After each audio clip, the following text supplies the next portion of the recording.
Good afternoon. Good afternoon. Hello. Hello. Good afternoon. Welcome to this panel organized by the United Nations Population Fund together with the Coalition on Reproductive Justice in Business, the Ministry of Foreign Affairs of Finland, and Ferring Pharmaceuticals. We are delighted to have you here. My name is Maria Rosa Cutillo. I'm the head of the Private Sector and Civil Society Office at the headquarters of UNFPA in New York. We're very happy to see many friends here and partners, so thank you for coming today as we celebrate another year of tangible progress of the Coalition on Reproductive Justice in Business. I see many of you who have followed us since the beginning from 2022, so thank you again. All your support brings us here today. We are delighted to have our Executive Director, Diana Keita. You will hear from her shortly. And we are delighted to have our partners here who show every day their engagement. And it's really not a given. The coalition and the metrics of measuring how we advance women's health in the workplace requires some engagement. It's not really just a commitment. It's a practical work that we're doing together. So thanks so much for being here. You will hear from them later. I'll give you just a couple of housekeeping rules and amenities. The intent calls them like that. So you will see there's lunch being served. There's a 2-course vegetarian meal, which is being served at your tables. Please enjoy while you listen to us. And then for Wi-Fi, for those sharing insights online, the network is Internet Public with password Intent Davos 2026. All one word and small case. I hope that helps. So I'm introducing now the opening segment. And the opening segment, as I said, we have the honor of having the Executive Director, Diana Keita, with whom I will introduce shortly. We also have I'm relating to you the excuses from the Minister for Development of Finland, who really wanted to be here, but he is on an airplane. So they moved his airplane. He cannot be with us today, but he is sending all his support. And Finland has been one of the first countries to really believe in this coalition, and most probably will become the first policy champion. So policymakers, we need the private sector, we need all the ecosystem. So we hope to announce soon the championship of Finland for the coalition. But without further ado, I would like to leave the floor to our Executive Director, Diana Keita, who will provide opening remarks. Thank you so much, Diana, for being with us today.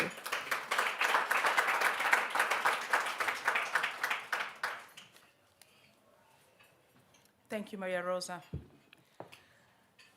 Guten Tag. Buongiorno. Bonjour. English, everybody understands. I don't know why. In the normal UN way, I would have said excellencies, but my friend Tavio is in a plane somewhere. So if there are any other excellency, apologies. Dear leaders, dear champion of reproductive justice in business, dear partner, dear friends, a warm welcome to all of you. I'm DNA, just like the DNA in your body, DNA. And this is my first Davos. And I'm very pleased to be here and see this incredible room so full of so many important people that you all are. Thank you for honoring us. I would like to thank specifically Ferring Pharmaceutical for co-hosting this event with us on the sideline of the World Economic Forum. And it's great to feel the almost kinetic energy and spirit of solidarity among leaders driven by a shared purpose. That mustn't be the mountain air only. I think it's our common passion and joint positive energy What connects us today is our support for the health and right of the women who drive our global economy and make up 40% of the global workforce. The women who clock in every day with the weight of the world on their shoulder, managing menstrual pain, slogging through pregnancy fatigue, grappling with hot flashes, navigating fertility challenges, all while carrying the lion's share at home. In terms of impact, the jury is in. Barriers to women's well-being translate to billions of dollars in lost productivity and millions of talented women leaving the workforce. From the factory floor to the C-suite, working women may be unsung, but they are not unseen. Certainly not by us. We launched the Coalition for Reproductive Justice in Business at the WEF 2 years ago, as Maria Rosa recalled, to support women's health in the workplace, mobilizing corporate partners to prioritize sexual and reproductive health and rights at work. We are advocating in the corporate halls of power for women access to SRHR because it's both a human right and foundational to workforce stability and economic growth. It's about investing in the people who sustain organizations and economies worldwide. Look at this room. Reproductive health is an essential investment in human capital. In a world of shrinking talent pools, women's health is not a luxury. It is a business necessity to prevent talent loss and high turnover. Individual health shocks like untreated maternal or menstrual health issues that can snowball into supply chain volatility. SRHR policies create a predictable operational model. Whether it's providing menopause or menstrual health support or accommodating flexible work arrangements that allow people to safeguard their health and better support their family, creating a healthy and inclusive environment for women is one of to support their family, the smartest move as well that a business can make, and it promotes the well-being of everyone. I mentioned the menopause, I mentioned the menstrual health, and you can be out of all that. I think I am. So what I need to preserve in my well-being to make sure that I can go once a week at my Iron Body Fit and to my yoga class.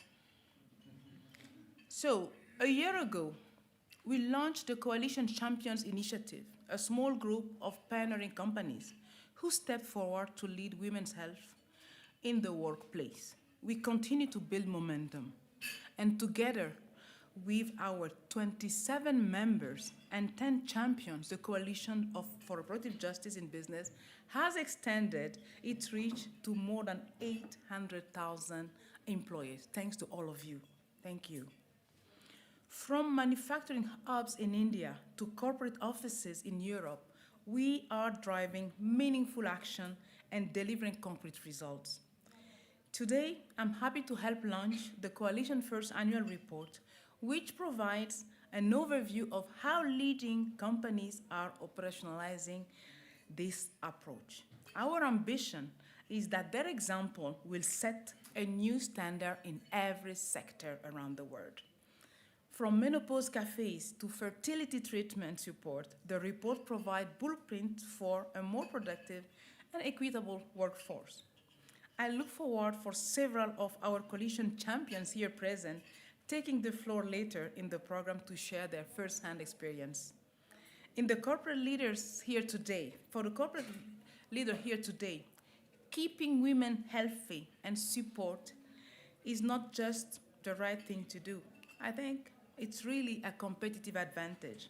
Investing in women's health is not a nice thing to do or nice thing to have, one of an endeavor. It must have business strategy today. To government, UNFPA invites you to join this effort by providing a conducive regulatory environment, because for business to work, we need government to do their part. Transparency, accountability, efficiency are very important, so that that regulatory environment can incentivize gender equality, which contribute to the growth and prosperity of your economies and our societies. Finland, and I'm really missing my friend Tavio, is a great example of how government can create enabling environment to advance women's health access and innovation. To all the women in the room and to all the men, we are committed to a world where you are all healthy, supported and empowered to reach your full potential, whatever that might be, that full potential. Because when your health is prioritized, business grow, societies prosper, and we all thrive. And to all of us, I invite us to think about what we can draw from this conversation today to help make a positive change from wherever we sit. I thank you again for joining us today, and bon appétit.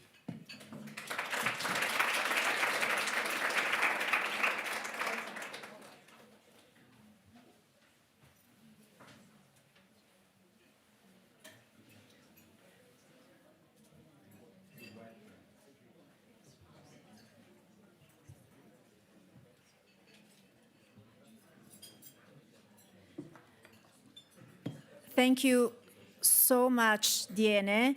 You can find some copies of the annual report on this little table on my left side. And so without further ado, I would leave the floor to Tamzin Booth, who is Global Editorial Director of The Economist Impact. We are delighted to have Tamzin moderating our panel. In our panel, you will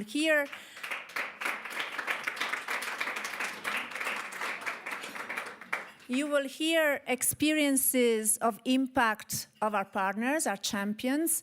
So we really look forward to that. Tamzin, welcome, and thank you so much for moderating the panel today.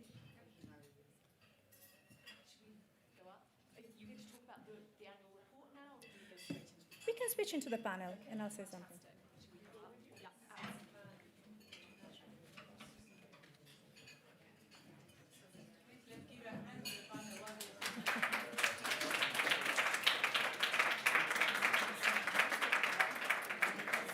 No, Mario Rosa.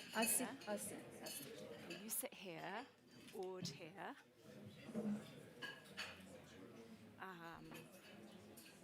Neneng here.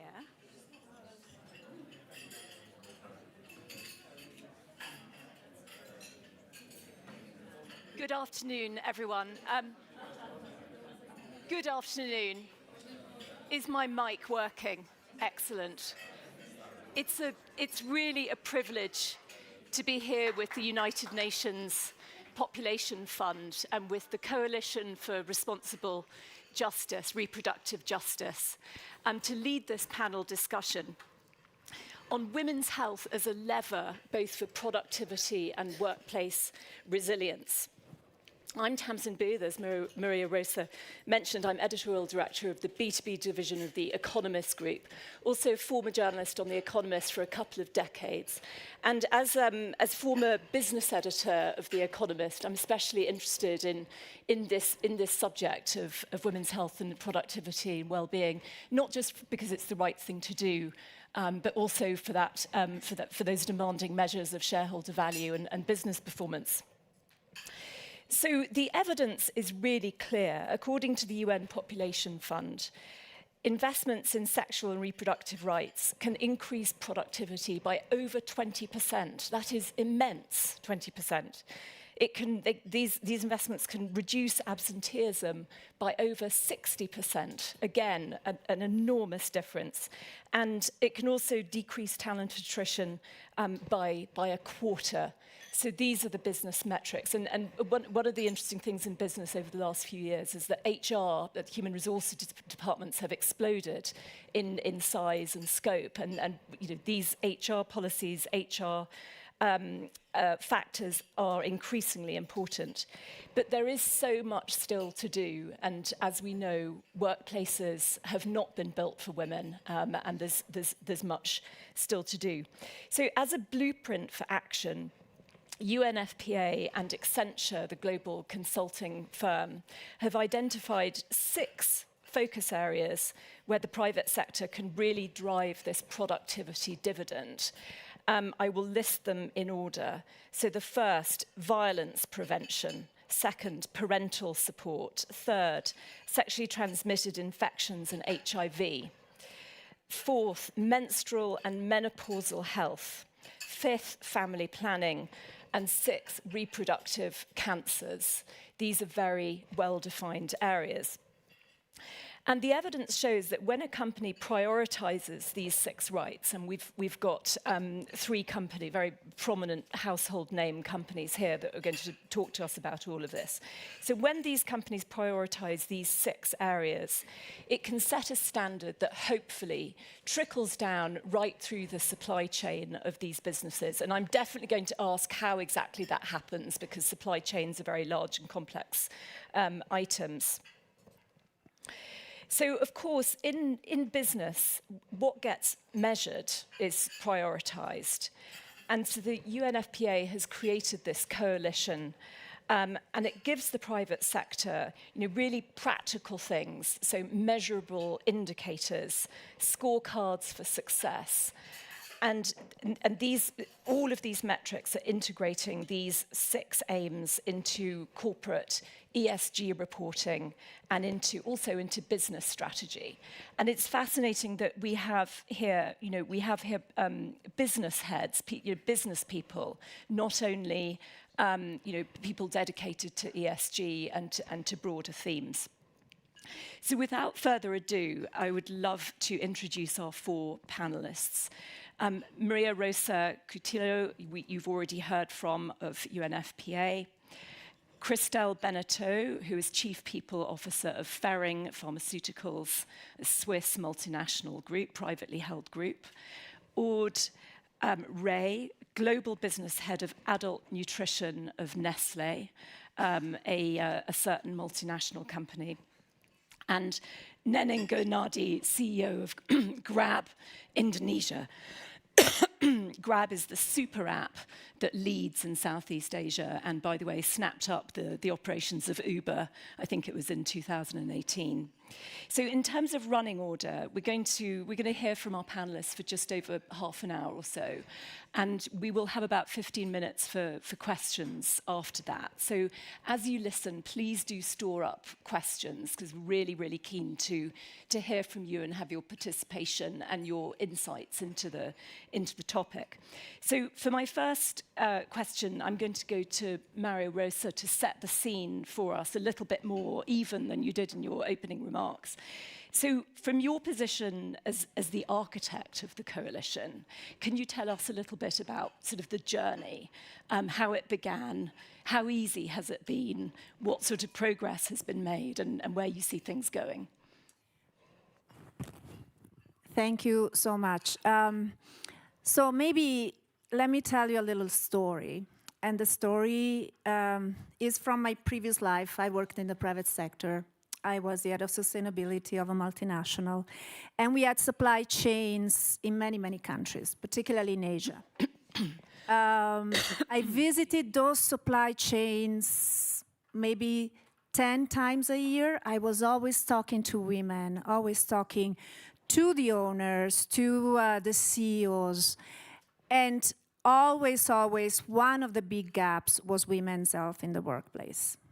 Always. Reproductive health, yes, but women's health in general. So that was something, at some point, we decided, okay, let's finance an initiative to make the supply chains more in compliance. And still, it was difficult.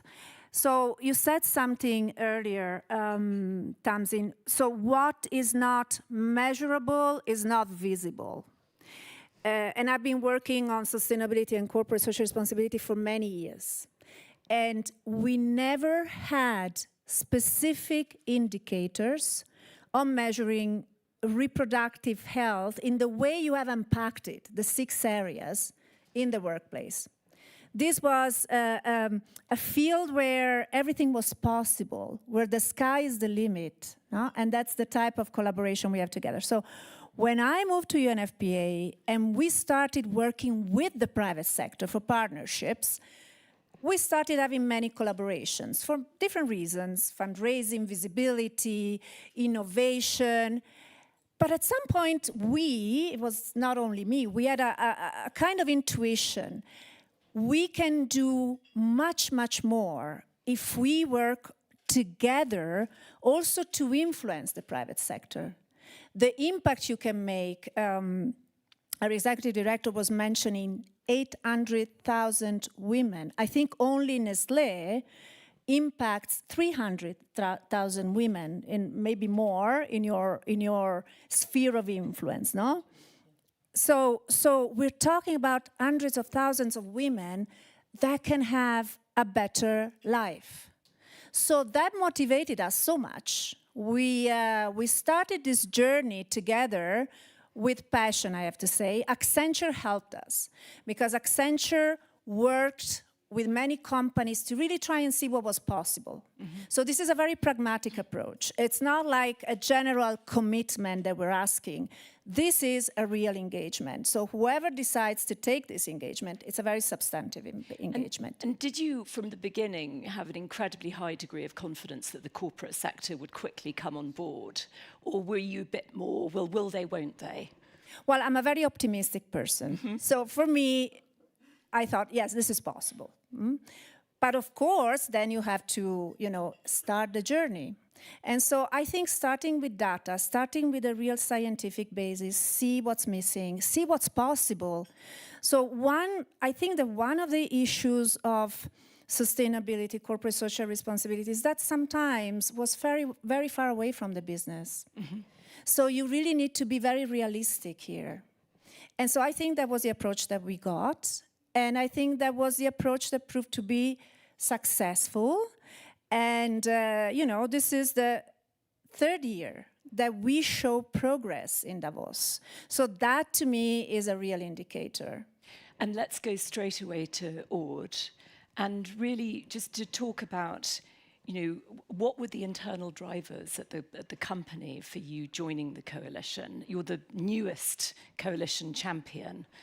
I think the room would be fascinated to hear what the thought process was. Absolutely. So first of all, thanks a lot for having Nestlé here. We're very, very happy to be part of the coalition.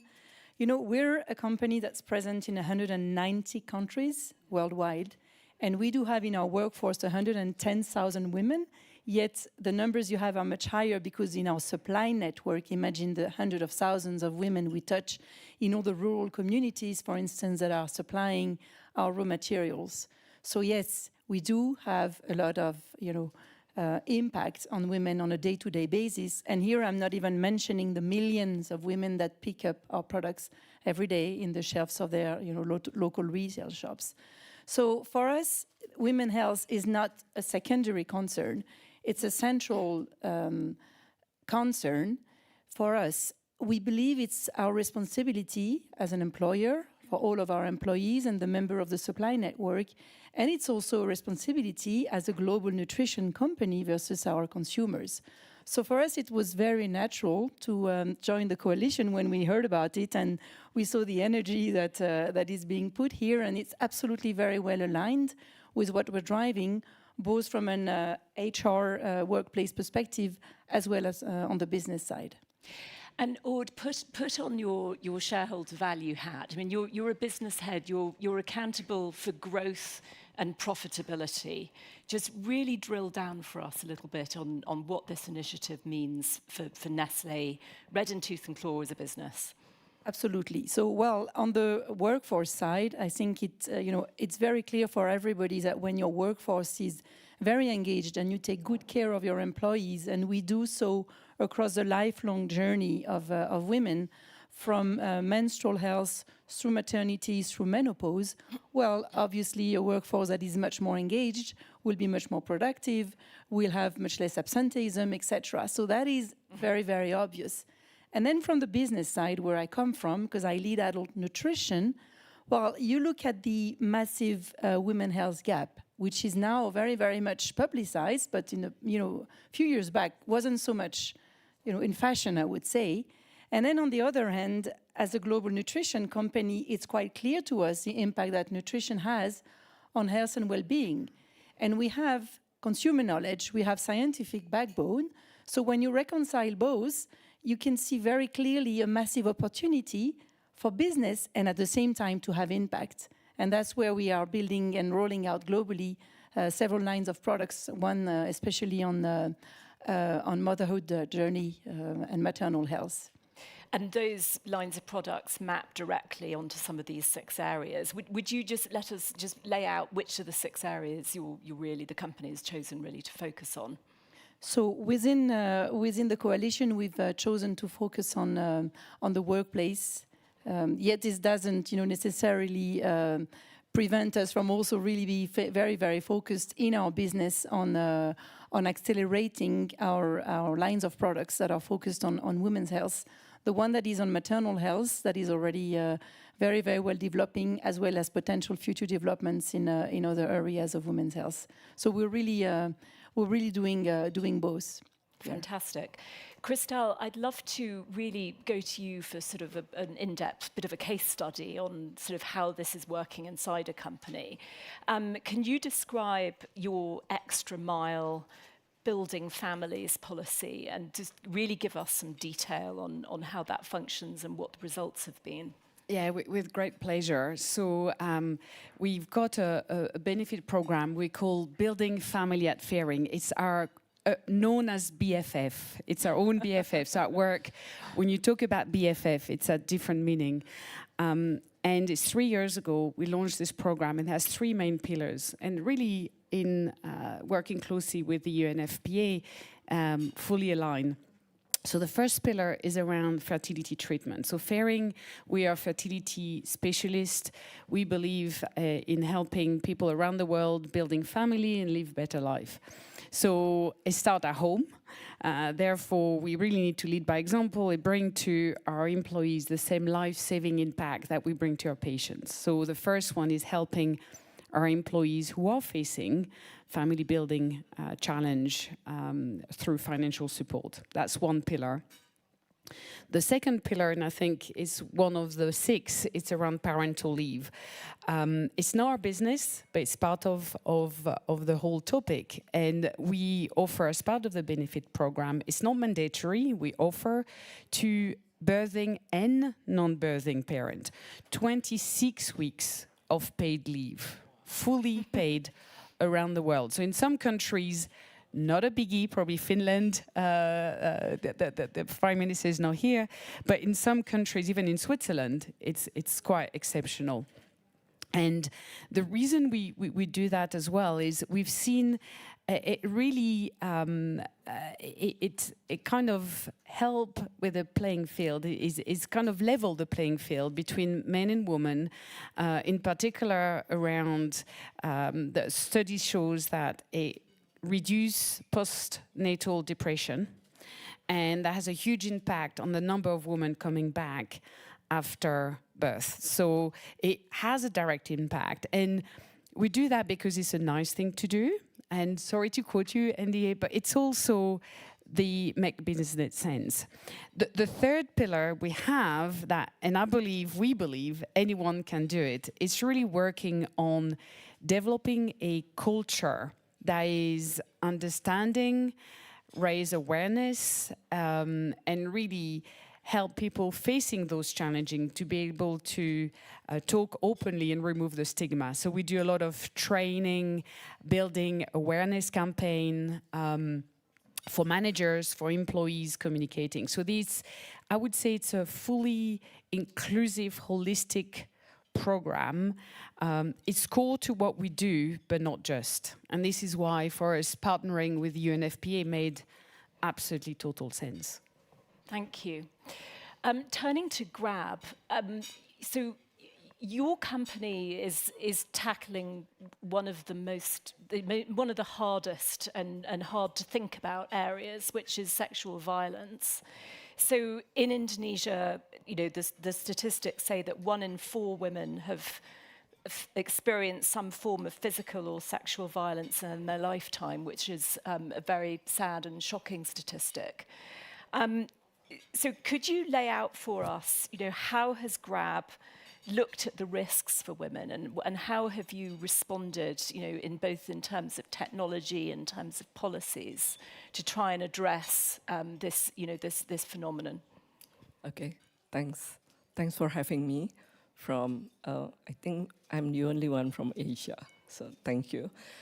So first of all, Grab is a super app company providing mobility, delivery, and financial services in all Southeast Asia in 8 countries. Now, Grab founded to provide a transportation alternative for women that is safe. Mm-hmm. And then we now setting a benchmark for sexual violence prevention as well as incident reporting. Now we partnering with UNFPA for that. So thank you for UNFPA, right? So now on the mitigating risk, we have 3 things. Number 1 is we use data diagnosis. Mm-hmm. So we make sure that we understand the driver behavior. And then we also look into the incident report. And we also have FGD with our customer as well as our driver. Then we can find out that a certain character of driver have a high risk. So if it's high risk, then at night we will not allocate them with women, for example, or we will never allocate them with children. So it's all with technology, we can do that, right? So that's number 1. Number 2 is we also have a zero tolerance culture. We starting 2019, we have what we call zero tolerance policy for sexual violence, and we make sure that we have investigation mechanism of make sure that they are penalized if they do that. And number 3 is basically partner-led together working for this safety. So we collaborate with UNFPA as well as Ministry of Women Empowerment as well as Child Protection. We create what we call comprehensive safety training, right? And we make sure that our driver get trained, and we already train 150,000 driver on that. We call it PAKEM, P-A-K-E-M. Mm-hmm. That one, the result is amazing. Basically, we did it in 5 big cities in Indonesia, and the result is reduced 43% of cases. So that's actually training, but it has to be, unfortunately for this, our data said it has to be face-to-face. If it's not face-to-face, the impact is down by 50%, but if it's not training, the risk is very high. So that's fascinating. That's the result, right? So. And did you find, and this is a question for each of the companies here, did you find that being able to have a partnership with an extraordinary, global organization like the UNFPA helped with the impetus internally to get this done? So would Grab have done it on your own, or has it been really helpful to have this coalition, to know that Nestle is doing it, that Ferring is, Accenture is involved? Just curious to know if that's been a factor. It is a factor, because to be honest, we can't do it ourselves because everyone has their own skills and specialization. So we asked I think the partnership together is perfect because we don't know. It's not our cup of tea, right? To really understand the detail on how the training on sexual violence has to be done, has to be created, how to make sure the safety training is comprehensive. That's fascinating. We can't do it ourselves. And do you expect that some of your peers, some of your competitors in other markets, so Uber, DD, do you think they're watching what you're doing and taking a leaf from your book? Might they follow suit? Do you get the sense that in the super app ride-hailing industry, you're kind of really out there doing this, being quite radical? Yeah, I think so. I think Uber. I think we learn from each other, right? Didi, I'm not really sure, so I cannot say about it. And I think our competitor in Indonesia, I don't know about that, right? But we really focus on safety. So, yeah. Thank you.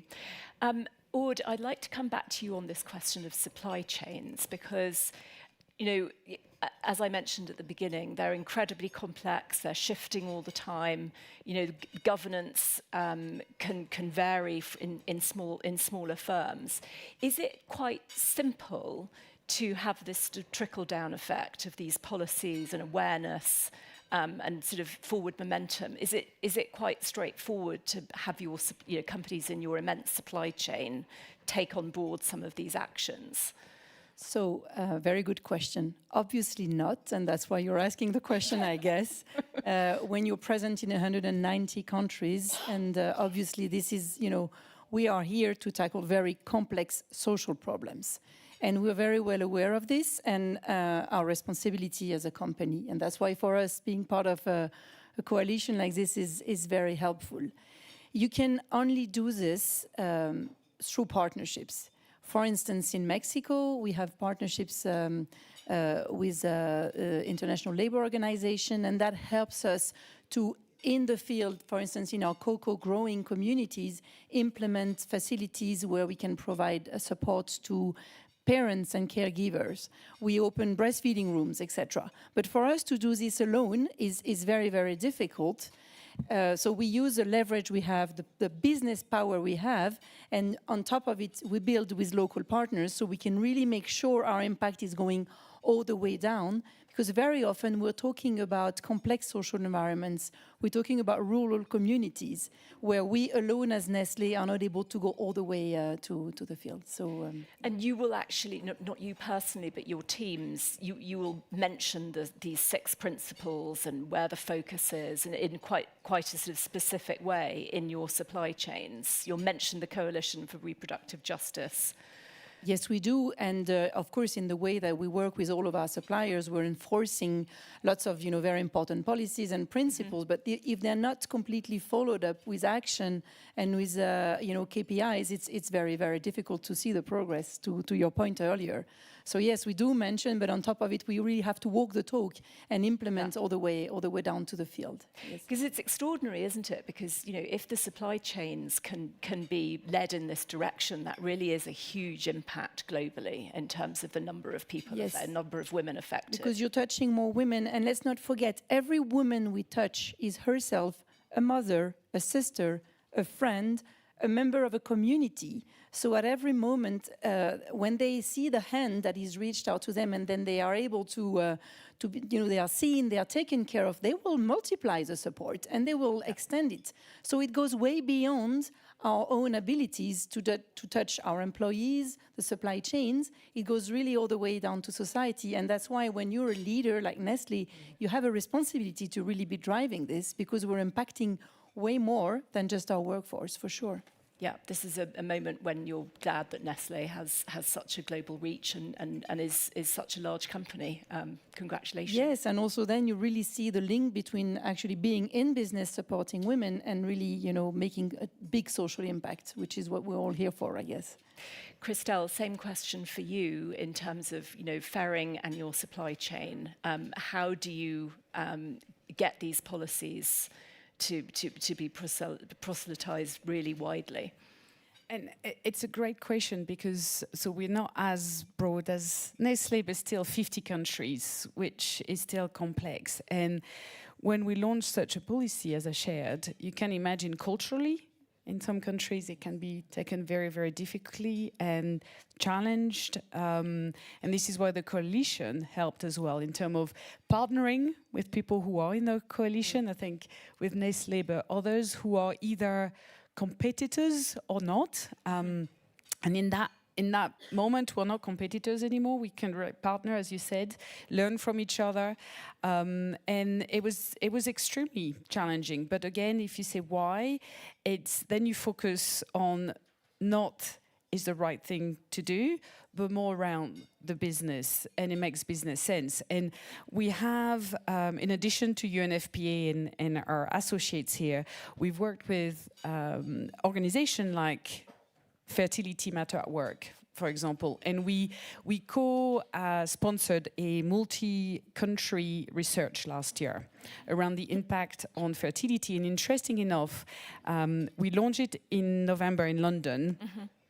In the Future of Work, and I got more answers for questions, from male participants than women, because it's not a woman issue. So of course, I'm personally passionate about women health. Fairing does a lot on women health, but we can only move the needle if we bring men with us. So it's not a woman topic, it's a world topic. So I think if you look at why it makes business sense, you've got attraction of talent, you've got retention of talent, you've got absenteeism, and concrete numbers where 80% of people going through fertility treatment, male or female, so even if it's a man accompanying his partner, 80% will look at have left their company or will leave their company if they have not felt supported. Extraordinary number. And like again, 73, so around the same number will actually join an organization if they have such a company. And personally at Fairing, our BFF is used as the number 3 reason why someone joins us. And not because they want to benefit from the program, some are, but the vast majority of candidates we attract, they either have had their children or they don't have any fertility issues, but they thought, if a company really lives their purpose the way you do, I want to join you. So there is a business benefit. You are really increasing attraction. You are the engagement as well. So I've got more stats there that I could bore you to death, but there is no doubt that there's a very strong business case here. Can I get a quick sense from the room if people have got questions to ask before continuing with the discussion? Okay, I see one there. I see, so 1 or 2. Maybe we'll do a little Q&A, okay, for just dive into that now. And Maria Rosa, I also would love to hear the highlights from the new annual report, but let's take a few questions first. The gentleman here. And please do identify yourself. Ruben Garcia. So, and the company. Partner 5. So it's a social enterprise. And well, first of all, thank you very much to the panelists for the contribution. I've been working in corporate sector and in the UN. We all know it's indisputable that partnerships and collaborations is the solution, or is part of the solution. Yet, whoever has been involved in developing and working on new partnerships, new alliances, new coalitions, knows how difficult and challenging it is. I would be very interested to know what has been your major challenges that you have encountered in identifying, in developing, in managing those partnerships. Because the impact is not only for a specific program, but I guess we all want that is sustainable and systemic over the long time. So I would be very much interested to know what were your main challenges, and if you had one tip, one suggestion for the audience in terms of what would you recommend if you would go about it, what would be? Okay. Aude, Christelle, who? You want to go? No, maybe. Maybe one element of answer from our side. I think the key is really to associate yourself with a very reputable network that has proven track record now. And this is the case of obviously UNFPA and other partners that we work with. For us, it's extremely important because for it to be sustainable, for the quality of conversations and discussions to be there, and not just the discussions, but then the ability to then take action, which for us, to your point, Tamzin, earlier, is also how then the discussions you have in the coalition will be spurring you to drive change internally. And if the quality of the partners is good, which is the case here, and that's why we're so happy that the coalition is now growing and very happy to be here, then actually that's where you are able to see progress. And just to build on that, start small and keep growing. It's almost like if you want to start exercise, don't aim for a marathon on day one. So I think partnering with the right one, and also because it's going to be for our program, for example, to be sustainable, it had to be affordable and in a way that is well received. Can I add one? Absolutely. So you spoke about challenges, opportunities. I think from our experience, from our day-to-day experience in building partnerships with the private sector, I think one of the key things is really aligning the languages. That's key. And you experiment it every day, and that's how you build the journey. And then the second thing is having clear in mind that it is an exercise of complementarity with very clear roles. I always say I'm a little bit scared about those partnerships where everyone does everything and the same thing. I think it's important to be clear on the roles. And I think the success that we can show in the coalition is probably also because we start with very clear rules of engagement. So I think that's a couple of thoughts around how to build these partnerships. Thank you. There was a question from the gentleman at the back. Maybe I'll just speak loudly. Jeff Dickinson, Global Surgery Foundation. We work very closely with industry. And I want to ask a quick question, which is sometimes uncomfortable because we can be criticized for that working with industry. Like we work with Fairing, we work with several industry partners, and there's this always this question of conflict of interest and so forth. We have great learning from working with industry. We're growing working with industry. We love working with industry. But I have these voices from the outside saying, oh, you can't work with industry. There's a conflict of interest. And I just wanted to ask the panelists, what are your learnings of overcoming that perception, which in my mind is not a good perception? We have to overcome this together because as a foundation that's having great impact, we want to work with industry. But I have to have a really good answer for, even within my own team sometimes, how to deal with that firewall, so to speak, but how to build that partnership. So just any learnings from your side in that regard? Thank you. Before we hand that to the panelists, would you be so kind as to outline a tiny bit more what would be the conflict of interest for your organization, potentially? Well, I'm a physician, and I'll go back to my days as a physician. If a pharmaceutical company came and gave me a really nice dinner and then a presentation on their medication, in Canada, that's actually stopped because there's felt to be too much influence, because then I'm going to write the prescription of that particular prescription. So that's just an example. In my area, I don't see actually that particular thing, but I still have people saying, oh, you have to be careful because they're selling a product, and we, I actually like using that product, but we keep a agnostic approach to particular products. But at the same time, we need to be careful because if their name is on it, it's a bit of a gray area there. So I don't know if that describes it better, but I love working with industry. We have learned so much about the approach, and the supply chains is a whole great topic, but just wondered if there's some really good learnings of how to overcome those, in my mind, incorrect perceptions of oh, don't work with Fairing, don't work with Nestle because XXX or whatever. So yeah, I'd love to learn more about that. It's a hugely important question. And I mean, I guess I might frame this a little bit. I mean, I think it's probably a question for Maria Rosa.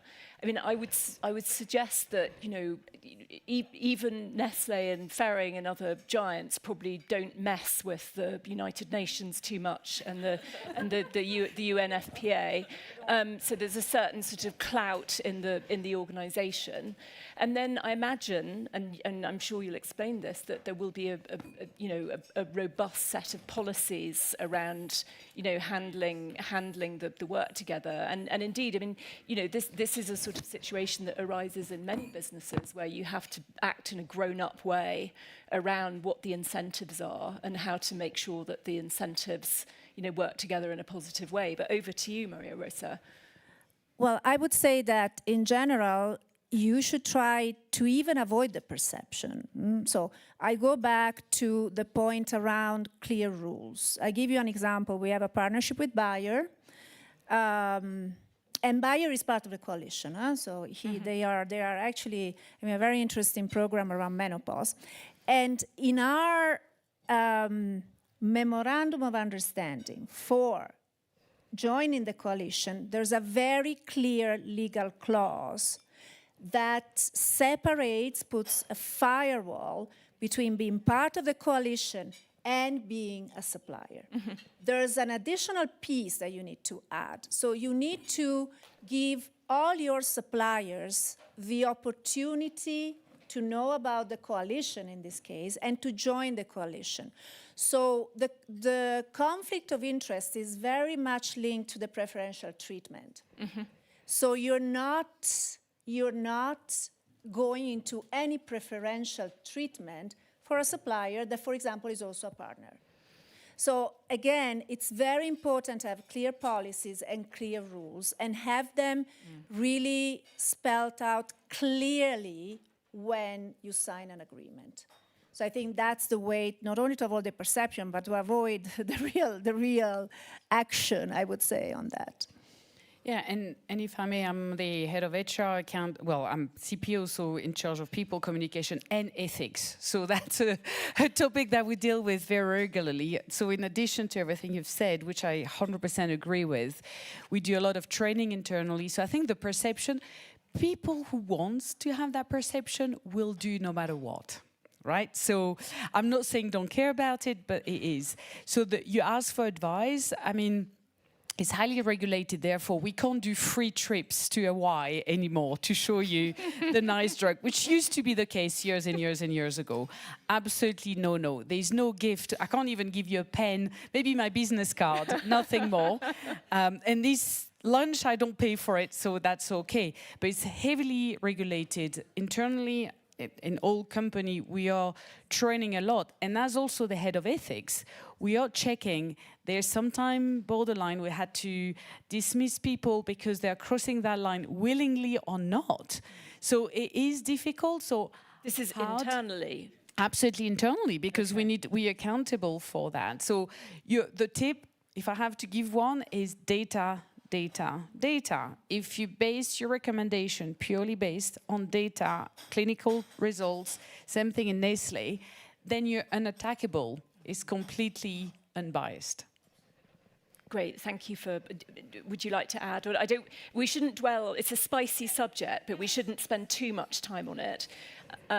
Do we have any more questions, please?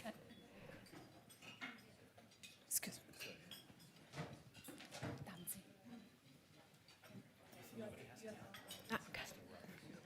Hi, good afternoon. My name is Pauline Mackey. I'm from the International Menopause Society and the Global Alliance for Women's Health, and I run a big menopause research center in Chicago, so I'm an academic by trade, but I find myself a hot commodity after years of isolation in the back hallways of menopause research. But at any rate, so Congratulations. it's true. Very true. What am I doing at Davos? But anyway, so the question that I have for you is, we would love to have assistance demonstrating the impact of menopause policies in the workplace, in a policy journal, in a medical journal, because when I advocate around the world and I say not only is there this $120 billion GDP return on investment, or cost, if you will, I need to tell them how much the solutions will give them, right? But I can't, because there's no literature on this. And so what I might say is that if you want to have a major impact in the menopause sphere, partner with us in the International Menopause Society when you're developing these, partner with other medical organizations, disseminate what you can so that we can draw on that when we're advocating around the world for having policies like Finland. Or this sounds like an action point for Nestlé, potentially. Yes, and let's absolutely talk. We have a very, very advanced menopause policy in the workplace, and which is really about normalizing the conversation, as well as on top of it really driving concrete actions. And then we are able, with the scale that we have, to draw the facts. For instance, in all of our factories, we changed the fabric of the uniforms of the women that work there, so they have breathable materials. We've changed the aeration systems. We provide ability to get out of the line of production if you need. We provide medical support. And very, very importantly, we also train managers, because obviously I don't need to tell you this, but a lot of the symptoms are very misunderstood, you know, brain fog, anxiety, etc. So we are rolling this out, and we are seeing very interesting results, and it's really in the hundreds of manufacturing facilities that we have.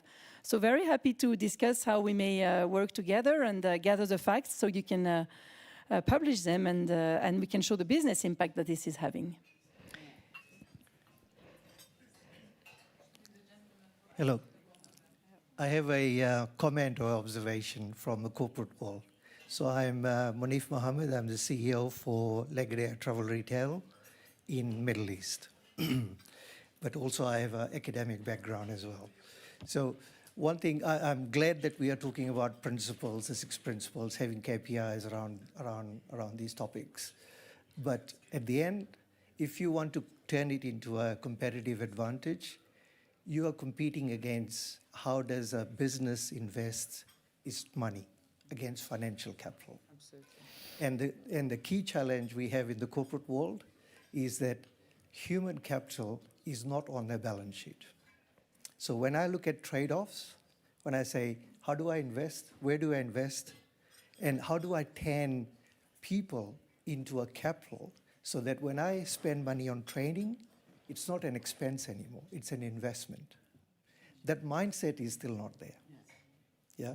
So I tried maybe over 10 years ago working with Unilever. In fact, I used to work for Nestlé. I worked for more than 12 years at Nestlé to try and bring this idea back onto the corporate balance sheet, to say we actually need to measure it.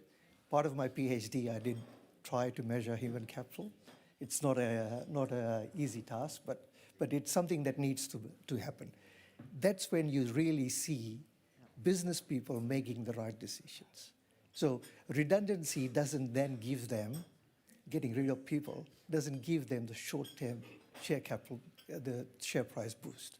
Because you are losing your balance sheet then. Right? Yeah. Great, thank you. It's a big topic, but I think that's where we need to head to. Well, I think it's a really good prompt to come to Maria Rosa to have some of the, you know, the data highlights and the proof points from the first annual report. We'd love to hear, you know, some of the evidence on the effects for business. Yes, so I'll just give you some numbers here, and again, thanking very much everyone here for having participated. We have some new champions. So, for example, Nestlé is not yet reflected, but what you were mentioning earlier about the study of faring and how it actually impacts, the work retention is kind of reflected in the annual report. So the annual report is a first milestone, I would say, after 1 year of launching the Champions Initiative. So just going back, 2022, we launched the coalition. Then here in Davos, we launched the metrics, then we launched the champions, and now we're launching the first annual report. So it is really a very big achievement for us. You find some copies, it's on the table there, but of course we're happy to share, we have more. Now, I think one of the most interesting, let's say, statistics that comes out from the report is how, if you invest in reproductive health in the workplace, you can boost productivity, and you can boost retention, and you can boost well-being, and also in some of the statistics you will see happiness. So it's about health, but it's about well-being. You will find examples, for example, we were talking about Bayer earlier, their menopause pilot. So they started a pilot on menopause in the workplace, on all, I call it their sphere of influence. So in all their production, in all their facilities. And after 1 year, that pilot led to an 18% increase in awareness. And I'll try to unpack that because I think it's very interesting. And a 30% drop in the reluctance of employees to speak to managers about the issue. Now, it's not only about the women in the workplace. And I think our executive director earlier mentioned men here. We're very happy to see many men colleagues here, and it's not always a given. And they have asked all the questions, mostly. And I attend many events where it's mostly women. I'm happy to see women, but it's so important to see also men here. And so thank you for that. And so the way, when they say, when Bayer says increasing awareness, it's not only of women. It's about all the workforce. The practical things they have done, the cafes where men come and they tell, oh, now I understand better my wife. I understand better my mother. I understand better my sister. They also ended up having what they call a menopause vest that they ask their men colleagues to wear so that they understand what it means to be in menopause. So, you know, all of that builds the awareness, builds the culture, builds a new culture, which is the basis. So you find really many statistics on this. I'll mention one more because it's about supply chains. So one of the champions is Shy Exports. I happen to know Shy since when I was in my previous life. So they are one of the biggest suppliers of most of the garments, fashion, and luxury fashion brands in Europe and in the US. They're really, really big in India. And so they launched a program for women's health in general, but particularly they decided to invest in providing menstrual products. So they saw to all women in their factories, and we're talking about several factories in India. Again, these are suppliers of most of the brands that we're wearing. And they saw that there is a return on investment of 3 to 1. So you invest $1, you basically lead to $3 of growth for the company and for the workforce. Not only, it has an impact also in communities. It's not only the workforce, it's the impact also in communities. And I think you were talking about the programs around prevention of gender-based violence. It's not only in the workplace, because according to the metrics are very clear, straightforward indicators. In the workplace, you also talk about domestic violence. So many of the companies that are participating in the coalition, they have set up spaces, safe spaces, to talk about domestic violence. So that really builds, let's say, a momentum within the company. And we see that really it gets better. And I hope we're able to your point, I hope we're also able to communicate that together, because it's so important that consumers understand. That consumers understand that it's not a greenwashing or a whitewashing, or we can call it any color of washing, but it is really a very deep change in the workplace.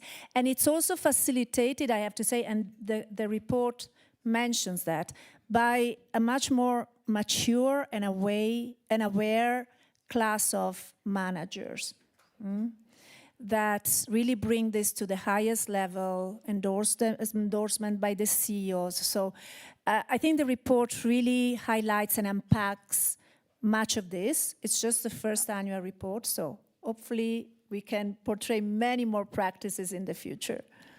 That's excellent. I'd love to come back to Grab and to Neneng. And you know, the fear of harassment in Indonesia has a macroeconomic effect. It limits female labour participation, and is called a sort of a shadow tax on the economy. You know, do tell us a bit more about how real that is, you know, where it's coming from and how quickly you think it's changing, if it's changing. Grab is just one company. How do you see yourself in the overall context of Indonesian business and society in this regard? I guess the reality is, I just give you example, right? With the safety trading that I'm talking about, even to our driver, right? They don't really understand that is wrong, right? So the domino effect. The harassment is wrong. They don't understand. They don't understand, right? It kind of, I'm not saying culture, but it's like, it's okay before, right? Then when we train them, the reality, I just give you an example. So a driver tell a woman, a passenger, say, "You look so beautiful today." That is extremely concerning, yeah, if you're right? sitting in the back. But he doesn't know that it's wrong, for example. So we said, you can't say that, and we train them and all those. So the domino effect that is created, the driver told us, thank you, because we don't know. Then I can educate my children at home about it.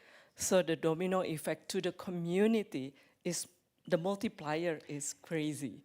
So that is something that we actually train them, as I said, together, collaborate with UNFPA, with our Minister of Women Empowerment and all those, because then together we can help the people of Indonesia to be better. And have you seen anecdotal evidence of this domino effect, which, you know, is really powerful in addition to the supply chain sort of trickle-down mechanism?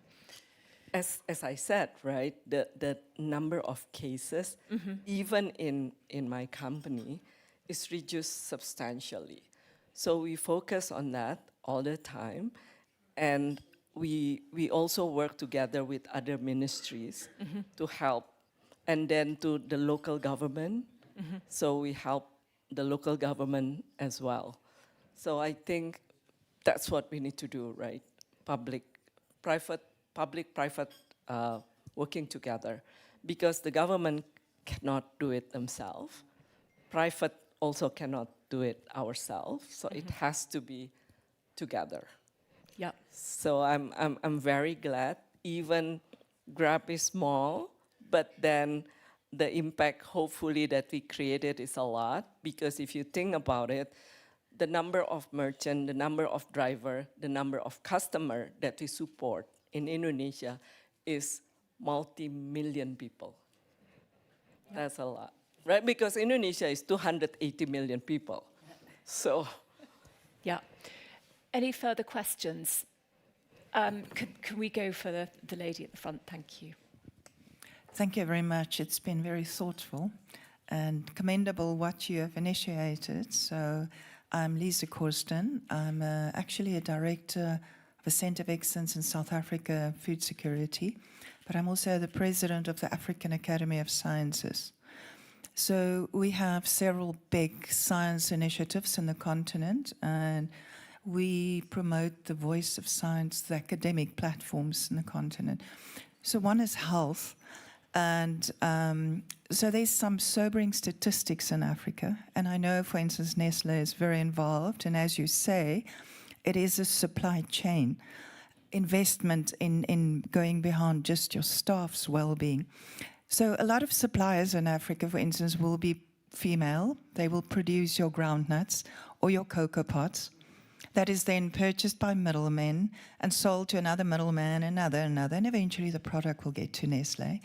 And of course, there will be issues of quality assurance because everyone along the supply chain is not following best practices, blah, blah, blah. But at the beginning of the supply chain is a woman. That's often neglected.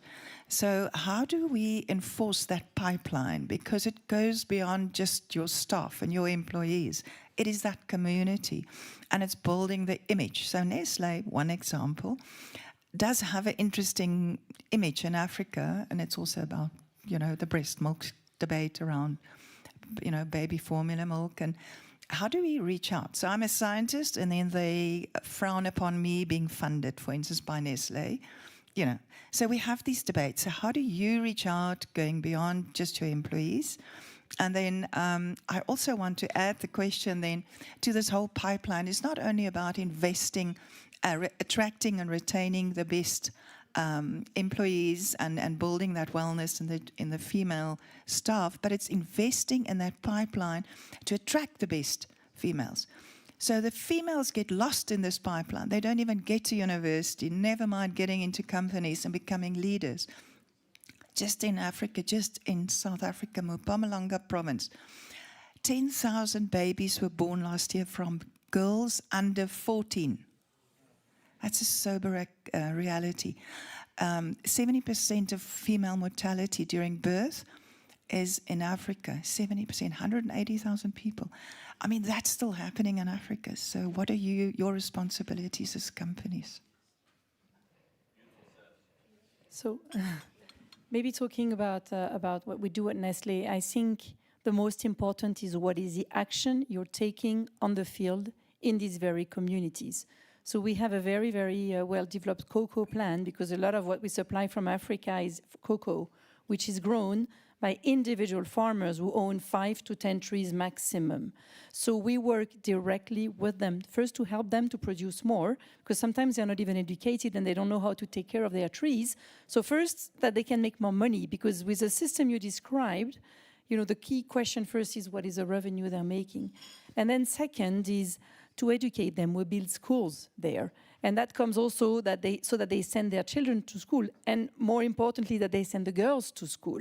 So, but that, you know, you can talk a lot about reputations, etc. Fundamentally, it comes down to what is the impact you're having on the ground.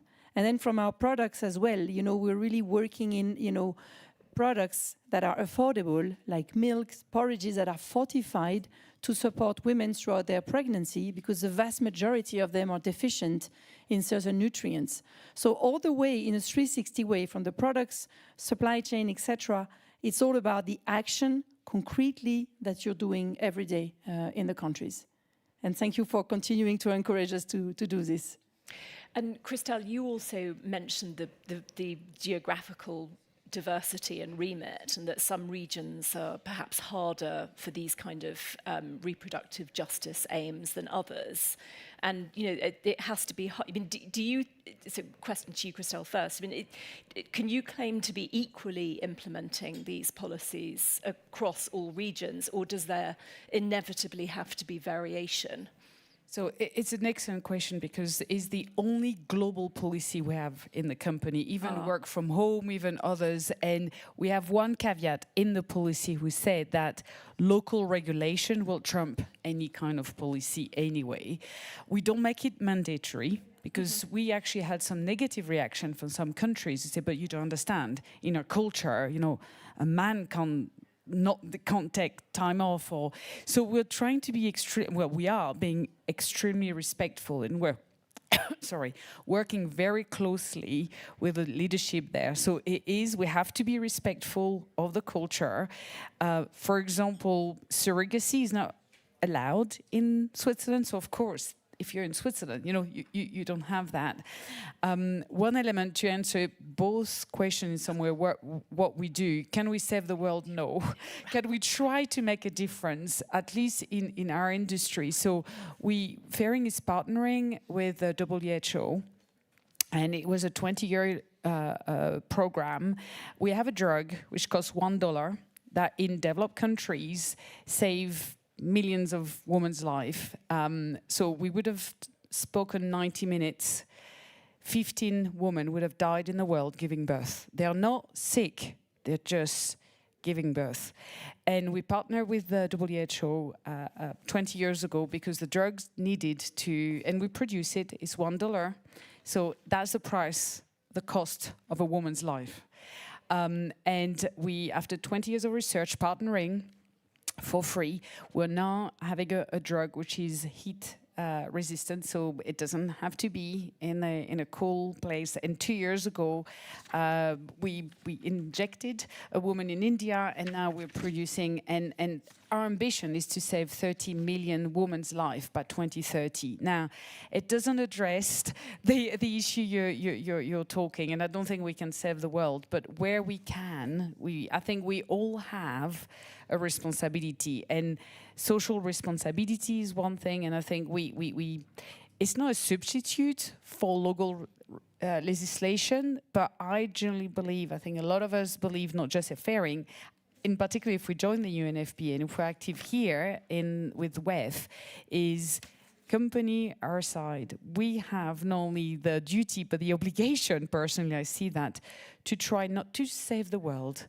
because we can't, but to do everything we can and make a difference. And I often say, you know what, if I've saved one life of a woman, that's already something, a lot, because behind behind the ladies in supply chain, when a woman dies in birth, the baby is 80% chance of dying. There is also the family around it, so it's beyond that one woman, it's probably 10 to 20 lives wasted as well. So this is something we're quite passionate about. There is a cost. To your point question, how do you start to make sure it's sustainable? So this is what we're partnering with other organizations, WHO, with the Gates Foundation, because we're a small company, it costs money, but we want to make sure it carries on, because it's, again, 15 women would have died during our session just giving birth. They were not sick. And it's $1. Thank you. Maria Rosa, it would be fantastic if you could quickly give us a sense of what's next and what's ahead, and where would you hope to be in a year from now? You outlined the rapid progress since 2022. How quickly are companies joining the coalition? What are your ambitions and targets, and what happens next? So we're seeing an increasing interest, and I have to say this is also thanks to our champions, because not only they're championing one of the areas, but they're also influencing other companies. So thank you so much for that. And we're seeing, as I said, increasing interest. We have a dream, of course, and the dream is to increase the number of champions. We would like to be here next year to announce at least 50 champions. We will get there. We will get there. And but again, besides the number, it's really the quality of the engagement. We can have also 100 champions, but if the engagement is just a commitment, probably the number is not the right indicator, really the quality. And of course, the influence that they can make. So having companies like Nestlé, like Fairing, like MSC, shipping and cargos that have really the very large outreach is so important. Another little piece, women in the informal sector. That's also something we really want to make sure we get right within the coalition. So these are some of the highlights of our next, let's say, part of the dream. Excellent. I'd really like to thank you all, to thank the panel for this really, really fascinating and quite inspiring conversation. Thank you to the audience for your questions, and thank you for listening. I'd like to hand back over to UNFPA Executive Director Keita to say a few more words. Thank you to the panelists. Thank you, Tamzin. Have a round of Thank you. applause for the panel, please.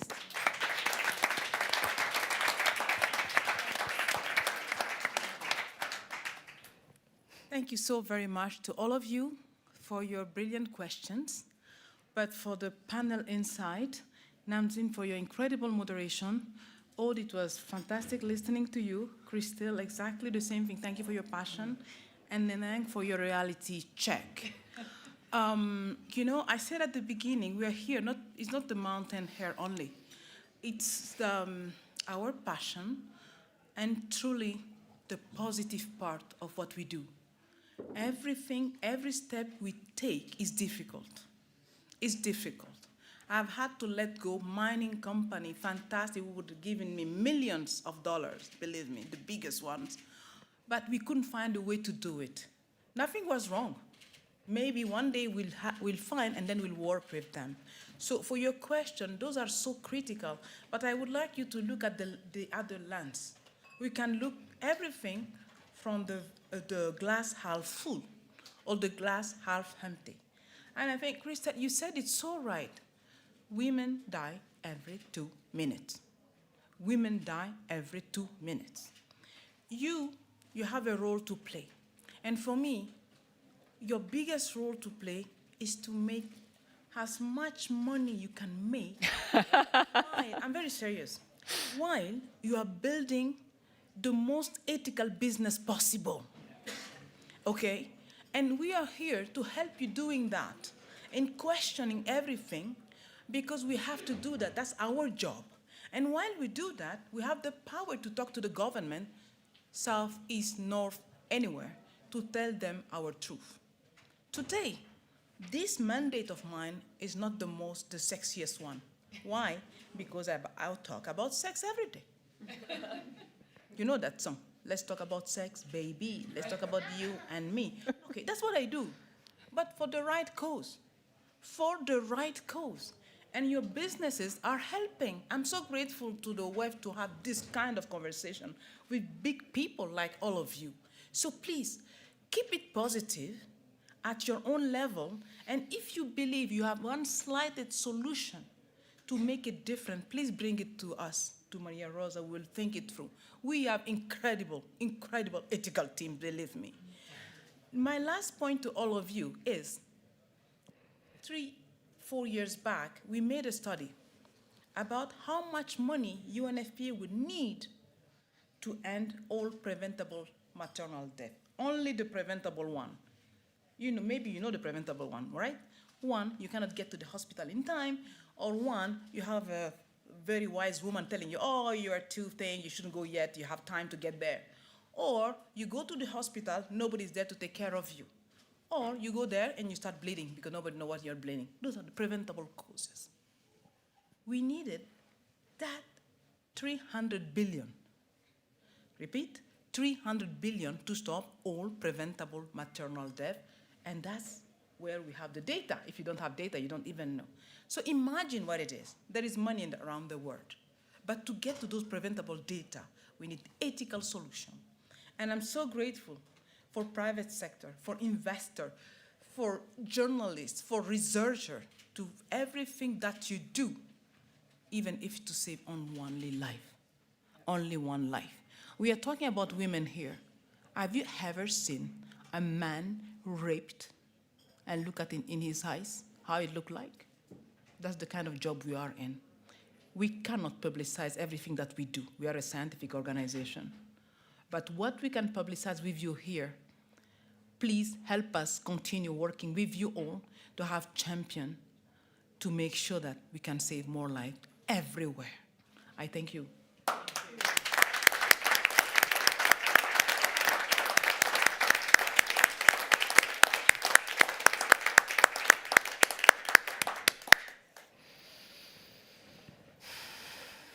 hopefully we have a table to go back to.